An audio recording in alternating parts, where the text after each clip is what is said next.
Joyeux anniversaire, joyeux anniversaire Bruno, joyeux anniversaire Bruno, joyeux anniversaire. Alors nous on est comme ça à la feuille de match, désolé Bruno, oui on est comme ça. Et puis c'est pas rien, c'est du Fabien Youyou quand même, regardez, Edson s'est déplacé pour venir te livrer un magnifique gâteau.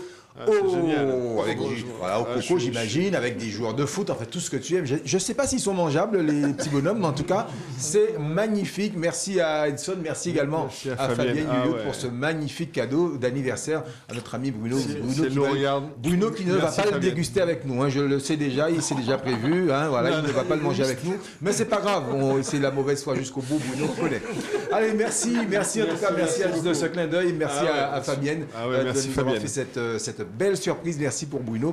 En tout cas, on va poursuivre notre émission. On va continuer à descendre notre grille à valider, je le rappelle, messieurs, avant dimanche prochain, donc à 8h55. Je rappelle que nous sommes bien évidemment dans la feuille de match avec Maître Pascal Bon, qui aura un client sérieux à défendre. D'ailleurs, raison pour laquelle, regardez comment il est habillé aujourd'hui. Il a sorti la chemise noire, client sérieux, client Afrique. Hein, donc, il faut un mec qui pèse. Juste la cravate. Patrice Basile est là également, Guillaume Michaud et Bruno Michovine, dont je le rappelle, c'est l'anniversaire. Je veux juste dire quand même que Fabien a fait les choses vraiment jusqu'au bout. On a vraiment Neymar qui pas si le voir qui est pas. Neymar qui bouchait. Il est par terre. En plein milieu blessé. Fabienne. Elle s'y connaît en football. Alors, les amis, le match numéro 5, Clermont-Brest. Voilà. Ce que je vous propose, un match très sexy. J'imagine qu'il y en a parmi vous qui vont le regarder ce dimanche. Écoutez, moi je reste sur la bonne prestation depuis le début du championnat de Clermont. Voilà, face la dernière la dernière non, mais la dernière prestation de Paris, Clermont, là ils ont perdu 4-0. Ça compte pas. Paris, ça compte pas. C'est en championnat. Voilà. Les Paris ont compris. Non, c'est vrai que Brest nous déçoit. On avait souvent l'occasion de louer la solidité. En ce moment, c'est pas le cas. Voilà, ils sont sans saveur et je pense que Clermont qui joue vraiment au foot va à domicile pouvoir s'imposer face à ce Brest-là. Moi, je suis absolument d'accord avec mon camarade. Je suis très séduit par le football de Clermont depuis le début du championnat. Et contrairement à ce que vous pensez, Ronny, contre Paris Saint-Germain, ils ont fait un très beau match. Ouais. Simplement, Paris a mis ses buts au moment où il fallait, mais franchement, Clermont n'a pas démérité face à cette équipe. Et leur façon de jouer me plaît. Ils ont évidemment de petits moyens, ils ont des joueurs relativement modestes, mais j'ai l'impression qu'il y a derrière un entraîneur qui sait, qui connaît le football. Et ça explique un petit peu les raisons pour lesquelles ce Clermont-là est aussi bien placé. Donc après, c'est à Brest de voir. Ils ont des points à rattraper aussi et il va falloir qu'ils mettent le bleu de chauffe parce que depuis quelque temps, c'est vrai que Brest, il y a un problème à l'allumage. Bon, donc moi je dirais, allez, Clermont gagne ce match parce que, sur ce qu'ils nous ont montré, ils méritent de le gagner plus que Brest. Ils ont également un petit Guadeloupéen qui s'appelle Jordan Tell. Ah, en plus. Comme Guillaume Tell, c'est bien. Après, Clermont, c'est une équipe super romantique, c'est vrai. Elle me fait penser un peu aux Lens de l'année dernière. Donc on espère qu'ils vont finir vers le milieu de championnat. Après, le mauvais côté qu'on est romantique, c'est qu'on peut prendre des buts sur des contres un peu bêtes, un peu trop jouer et ouvrir le jeu, alors que des fois, il faudrait le fermer. Donc c'est pour ça que je laisse quand même la possibilité qu'il y ait un nul sur ce match-là. Donc le 1 et le N face à Brest. Ben moi, aucune hésitation, je suis d'accord avec Patrice. Le Clermont qu'on avait contre le PSG était loin d'être mauvais. Au contraire, ils ont joué un petit peu comme l'a fait l'équipe belge, avec la réussite en moins. Et du coup, ça sera pour moi vraiment une victoire de Clermont. Ils ont un peu les mêmes valeurs que leur équipe de rugby. C'est une petite ville où justement les joueurs sont vraiment ancrés dans cet esprit de Clermont et elle est très belle à voir. On l'a tous dit autour de cette table. Ça joue et puis ça aménage pas ses efforts. Donc pour moi, Brest va souffrir et va même perdre. Donc victoire. de Clermont. Match en tout cas pour ce qui me concerne, qui sera très équilibré entre deux équipes qui se connaissent bien. Elles se sont affrontées 26 fois en Ligue 2 avec un bilan de 10 victoires chacune. Donc je pense que ça pèsera forcément. Je sais que vous n'aimez pas les stats, messieurs, mais je pense que ça va peser dans le décompte final. Qui est-ce qui disait que les stats n'ont jamais marqué de but? C'est notre ami Zoro. Zoro Babel. Qu'on salue également, petit Zoro Babel. Le match numéro 6, on part en Champagne et je suis sûr que ça ne va pas pétiller des masses pour ce Reims-Lorient, puisque Reims, c'est pas la grande forme et Lorient, ça tombe plutôt bien. À défaut d'avoir le crément ou la méthode champenoise de Bruno ce soir, c'est vrai qu'on a un Reims qui reçoit à domicile et face à Lorient, mais les deux quand même sortent de victoire. Hein. Donc, et de rang, parce qu'il me semble quand même que Lille et Rennes, c'est quand même des clubs qui étaient placés sur papier au-dessus d'elles et elles ont parce qu'elles étaient mal placées aussi avant ces matchs-là, elles ont pu remporter une victoire précieuse. Moi je vois à l'extérieur, par rapport à son style de jeu, je vois Lorient gagner à Reims tout de même. J'ai mis une victoire sèche de Lorient à l'extérieur face à Reims. Voilà, ils ont fait des efforts, ils ont gagné un match la semaine dernière, mais je trouve que Reims va retrouver dans ses travers et Lorient saura en profiter. Et je suis entièrement d'accord avec toi. Moi, je dis que je qualifierais ce match de match de bof. Parce qu'en fait, c'est vraiment un match qui n'inspire pas du tout. Donc, qui, effectivement, promet probablement un nul.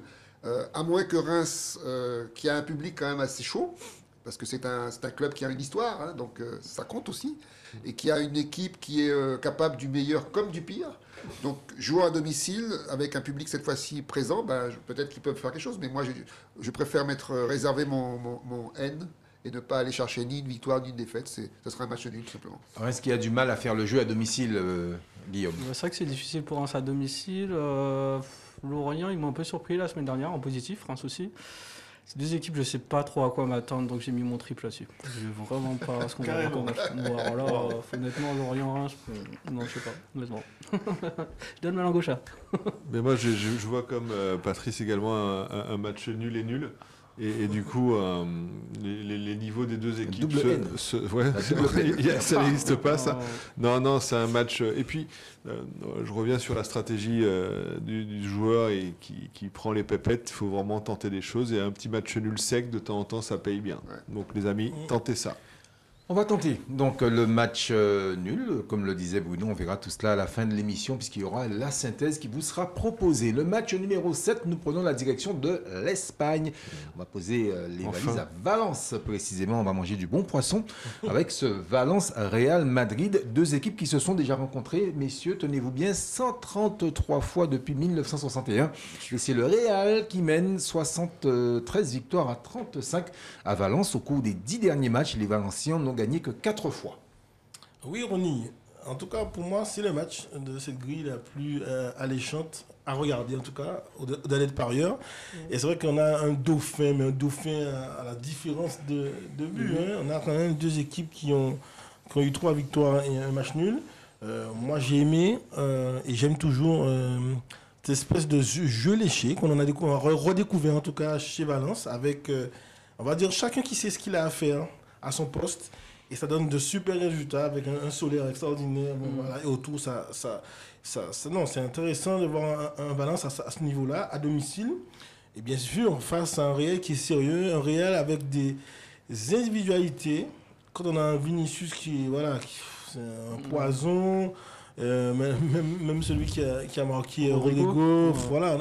Il y a de la ressource. Et le KB9. Voilà. Et Benzema qui est, comme on dit, c'était le mot de la Coupe d'Europe, chirurgical.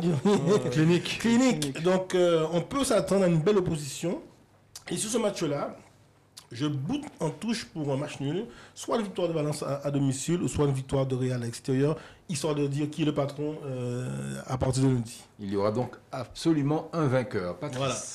Ah oui, ça va être un match, à mon avis, qui va être pétillant, celui-là, puisqu'effectivement, c'est le premier contre le deuxième. Celui qui gagne prend la tête du championnat. Valence, effectivement, c'est une équipe solide qui maintenant fait ses preuves à plein niveau. Et puis, il y a Real Madrid qui, effectivement, cette année, promet d'être une équipe redoutable, Camavinga apparemment bien s'intégrer avec un Benzema qui effectivement chirurgical, avec tous les autres qui sont derrière, et puis voilà, une équipe qui retrouve son allant. Peut-être que le départ de Zidane a créé aussi un choc psychologique, je ne sais pas, mais bon, en tout cas, c'est une équipe. Heureusement que Mbappé n'est pas venu. Parce que mal, hein. Pas encore. Pas encore. Non, là j'ai mis mon trip parce que honnêtement, ça va être un match qui a un rebondissement. Tout le monde peut gagner. Valence joue chez elle, donc attention. Non, ça va être un beau match. Moi, je vois beaucoup de buts. Je crois demi-jauge en Espagne. Hein. Demi-jauge. Enfin, il y a quand même du monde. Oui. Non, mais il y aura des buts. Donc moi, j'ai mis mon trip là-dessus parce que franchement, ça va être compliqué. Mais regardez-moi ce synthé, la Casa de plus en plus blanca. Est-ce que vous êtes d'accord avec ça? Il est propre comme plus blanc que blanc. Avec ouais. Et après, le Real, c'est vrai qu'au niveau matériaux, ce qu'il a, Ancelotti, c'est de l'or, quoi. Il a dans l'attaque des Rodrigo, des Vinicius, des KB9, bon, on en a déjà parlé. Et de l'autre côté, on a Valence qui fait un bon début de saison, qui ont été solides la semaine dernière. À ma surprise, ils ont battu Pampelune à l'extérieur. Donc, avec Dimitri Foulquier. Exactement, pas mal. Donc, sur les traces de Jocelyn Angloma. Donc plutôt avantage au Real 2, mais attention à Valence quand même. Donc le 1 et le 2. Moi aussi, mais ce sera aussi mon pronostic. La victoire sera souhaitée, tu l'as dit. C'est difficile de passer à chaque fois à Patrick. Il dit tout. Il dit des choses et moi je fais des redites. Donc on va pouvoir inverser à un moment donné parce que sinon, voilà. Non, mais tu dis des choses intéressantes. Absolument. Voilà, et loin de là. Donc je suis obligé de trouver un truc qui ressemble mais un peu différent. Tu peux dire en anglais aussi. mais c'est vrai que c'est un match qui sera intéressant et il y a effectivement la première place qui est en jeu. Et je crois que ça fait un petit peu un bon moment que le Valence n'a pas été en tête du championnat de la Liga. Donc voilà, ils sont à domicile, mais le Real est tellement bien armé que c'est un match... alors j'ai gardé mon trip pour un autre match qui sera indécis, mais ça aussi, soit une victoire du Real, soit une victoire de Valence. Alors vous semblez faire de ce Valence-Real Madrid le sommet de la grille, mais moi je vous propose le match numéro 8, les amis. Il s'agit de Juventus de Turin, Milan AC. C'est le 175e match entre les deux équipes, et c'est le Milan AC qui fait figure d'ogre avec ses 3 victoires en 3 matchs. Et puis c'est la Juventus, mais par contre c'est la Juventus qui mène. Et oui, c'est la Juventus qui mène sur le score de 66 victoires contre 51 pour les Rossoneri. Et oui, le Milan AC a pris un excellent départ, 3 victoires, 3 matchs. Ça roule pour les Milanais, mais contre cette Juve-là, c'est toujours compliqué pour les Milanais. Donc c'est un match justement, là c'est un match plus qu'indécis. Effectivement, sur le papier, c'est un match de prestige. C'est un match entre deux grands d'Europe, hein, parce que en tout cas sur le plan. Et c'est l'un des derbys d'Italie, si je ne m'abuse. C'est le derby d'Italie. Ça s'appelle. Non, le derby c'est Inter. C'est Inter. Non, c'est il derby d'Italie. Voilà, le derby d'Italie. C'est vrai que en tout cas en Coupe d'Europe, Juventus, ça va. Ah oui, ils ont été pas mal. 3-0 contre Malmö. Bon, voilà. Non, mais il faut les mettre. Oui, contre Malmö. Et puis il y a le talent. C'est vrai que on relativise toujours ce type de résultats après 3 journées. Que dire de la réalité de ce que Juventus peut produire? Là encore un peu à la Nantes, on a eu des matchs plus ou moins aboutis de Juventus qui sont terminés de façon négative. Alors peut-être qu'à ce moment-là, dans ce match-là, face à un Milan AC qui pour moi aussi est en forme. Hein. Moi je trouve même malgré le match de la Coupe d'Europe, moi je trouve que franchement, moi j'aime bien Rebic, j'aime bien ce qui se passe devant, l'animation offensive j'aime bien. Après, quelquefois, avoir trop latéraux à trop monter, des fois on se laisse déborder sur les côtés. Mais je vois quand même soit une victoire de la Juve à domicile, ou soit une victoire extérieure de Milan AC. Là encore, pas de match nul, ça sera encore très très intéressant pour que Milan puisse rester au contact de la Roma qui aussi fait un bon début de championnat. J'aime bien le synthé. Est-ce que la Juve serait orpheline, Patrice? Déjà, elle l'est, puisque le départ de Ronaldo a créé un choc psychologique. Je pense qu'ils ont eu du mal à s'en remettre. C'est pour ça qu'ils ont fait un très mauvais début de championnat. Maintenant, la Juve reste la Juve. Hein. C'est un pilier, c'est un monument. Donc c'est vrai que le Milan AC, qui est deuxième aujourd'hui, avec l'arrivée de Giroud, apparemment, c'est fait aussi une petite santé. Il y a toujours Ibra. Ça reste toujours des matchs forcément passionnants. Hein. Juventus-Milan, à l'époque, je me rappelle, c'était vraiment le sommet du sommet. Hein. Aujourd'hui, c'est un peu moins chatoyant, mais ça reste quand même des beaux matchs. Donc, moi, je dirais que la Juventus, qui a beaucoup de points à rattraper, qui a vraiment un gros retard, je pense qu'ils vont créer un petit peu une dynamique. Ils vont relancer la machine, on va dire. Donc moi j'aurais mis Juventus et éventuellement un match nul parce que Milan AC reste Milan AC. Voilà. Moi, ça fait peut-être depuis 10 ans, je crois que j'ai jamais vu le Milan arriver à Turin en position de presque favori. C'était pas arrivé depuis des années. Et du coup, je pense que l'entraîneur de la Juve va préparer un plan, je pense, à mon avis, pour essayer de le contrer. Et je pense que le départ de Ronaldo, finalement, c'est pas une mauvaise chose parce que ça a permis de libérer d'autres joueurs comme Dybala. On l'a vu jouer en Coupe d'Europe, il était vraiment pas mal. Morata, c'est rare que je vois marquer un doublé, là, on en a mis 2. Qui a Chiesa qui est terrible, qui est un tueur, Alexandro derrière. Donc ils ont quand même un effectif solide. Et je vois bien. C'est mon coup de la semaine. Je vois la victoire de la Juve pour ce match.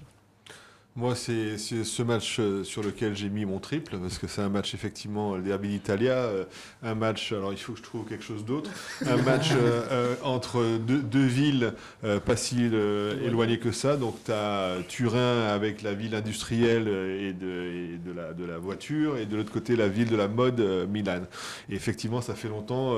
En plus, la Juve, puisque le Torino était plus souvent en série B qu'autre chose, la Juve, les Bianconeri sont obligés de entre guillemets, se taper deux équipes de Milan, les rouges et les blancs et les bleus et les noirs. Et donc, du coup, c'est un derby qui est important. Et pour moi, tout est possible, sachant qu'en Italie aussi, des fois, un petit match nul, c'est pas mal et tout le monde est content. Donc, triple. Bruno qui donc ne prend pas de risque sur ce match. Le match numéro 9, on reste en Italie avec ce Lazio de Rome, Cagliari. C'est Capital Acte 2. Oui, c'est vrai qu'on a... Cagliari, capitale de la Sardaigne. Exactement. Entre ces deux-là, c'est vrai qu'à domicile, la Lazio, je l'ai dit, on est sur 3 matchs. Ils avaient 2 victoires, ils ont eu une défaite. Milan, hein. Donc voilà contre Milan, donc on oublie très vite, mais le début de championnat qui est très intéressant. Moi j'adore, Immobilier, de toute façon, pas de souci là-dessus. Ça joue. Alors des fois, ils se sont fait surprendre peut-être cette fois-ci, mais voilà. Ils ont été costauds, même s'ils ont perdu. Ils ont été costauds, ça a été un beau match. Moi, je vois face à une modeste Cagliari, je vois quand même que les gars vont faire le job et gagner, vont remporter ce match-là. Donc, victoire de Lazio sèche. Oui, la Lazio, quand même, c'est une équipe qui aujourd'hui a des références. Bon, là, ils ont perdu contre Galatasaray, mais c'est, à mon avis, un petit peu une sorte d'accident. Mais je pense qu'ils sont quand même supérieurs à Cagliari. Ils ont fait un début de championnat quand même assez intéressant. Ils ont une équipe quand même qui est assez performante pour aller battre Cagliari en plus chez eux. Donc pour moi, il n'y a pas de souci, c'est Lazio qui gagne. Allez, Moi, quand je vois Cagliari, je vois Diego Godin qui est en train de tirer un tracteur pour essayer de rattraper l'attaquant. Donc non, c'est pas terrible Cagliari. De l'autre côté, la Lazio, il y a un petit coup de moins bien. Après, Immobilier, quand il marque pas pendant un match, 2 matchs, 3 matchs, le match d'après vous met un doublé. Donc, il reste pas longtemps Immobile. C'est ça. Il est très inconstant, mais quand il frappe fort. Donc plutôt la Lazio. Des Laziali ou une autre qui n'ont plus perdu à domicile depuis 2009 face à Cagliari. Donc il n'y a pas de raison que ça continue. Je mettrais victoire de la Lazio, une équipe que je déteste pour ses supporters fachos. Par contre, c'est clair que sur le terrain, ça joue bien. On n'a pas d'Immobilier, mais il y en a d'autres. Et alors les amis, Cagliari. Parce que vous dites pas Tagliatelle. vous arrivez à dire Tagliatelle. Alors, donc, prego. Donc, voilà, je vais faire honneur à Jacques Toubon, je dirais Cagliari. Pardonnez-moi, mon cher Bruno, mais je dirais Cagliari puisque je parle français. Merci en tout cas les amis pour cette deuxième partie. On revient dans quelques instants pour la suite et la fin et puis surtout la plaidoirie de Maître Pascal Bon, un client très sérieux. Il s'agit de la M&M accusée d'escroquerie. À tout à l'heure.